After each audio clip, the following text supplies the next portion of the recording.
Qui était Chief Nana Amoatoi? Voix off. Disclaimer. Cette vidéo est réalisée dans un but éducatif, culturel et informatif. Elle rend hommage à Chief Nana Amoatoi et à son rôle dans le mouvement panafricain. Les images et extraits utilisés le sont dans le respect du droit de citation et sans aucune intention de nuire. Origines et jeunesse. Chief Nana Amoatoi est originaire de la Côte de l'Or, l'actuel Ghana. Portant le titre de Nana, il appartient à la tradition Akan, où ce terme désigne un chef, un guide, un gardien de la culture et des valeurs de sa communauté. Dès son enfance, il grandit avec la conscience que sa voix doit porter non seulement pour son peuple, mais aussi pour l'Afrique entière, alors sous domination coloniale. L'Afrique sous contrainte. Dans les années 1920, le continent africain est largement soumis aux puissances européennes. La Côte de l'Or, riche de ses ressources et de sa culture, est exploitée par la couronne britannique. Chief Nana Amoatoi incarne alors la voix de la résistance silencieuse, mais déterminée, celle d'un peuple qui veut retrouver son droit à l'autodétermination, à la dignité et au progrès.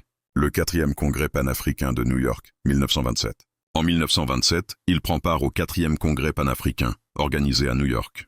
Ce rassemblement réunit des figures de la diaspora afro-américaine, caribéenne et africaine pour réfléchir à l'avenir des peuples noirs dans le monde. La présence de Chief Nana Amoatoi est capitale. Il apporte la parole directe du continent africain, reliant les luttes intellectuelles et militantes de la diaspora aux réalités vécues en Afrique. Avant d'aller plus loin, souvenez-vous, une histoire ne survit que lorsqu'elle est partagée. Votre soutien est essentiel pour faire vivre cette mémoire de Chief Amoatoi. Alors abonnez-vous, partagez cette vidéo et ensemble, faisons briller la lumière du savoir à travers l'Afrique et le monde.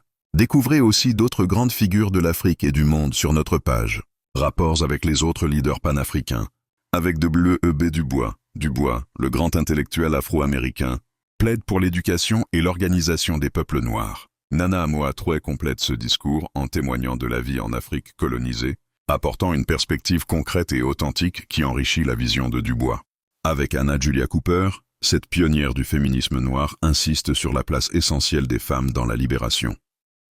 Nana Amoatoi, issue d'une société Akan où les femmes jouaient un rôle central dans l'autre économie et la culture, confirme et renforce ses propos, montrant que l'Afrique traditionnelle reconnaît déjà l'importance de l'équilibre entre hommes et femmes.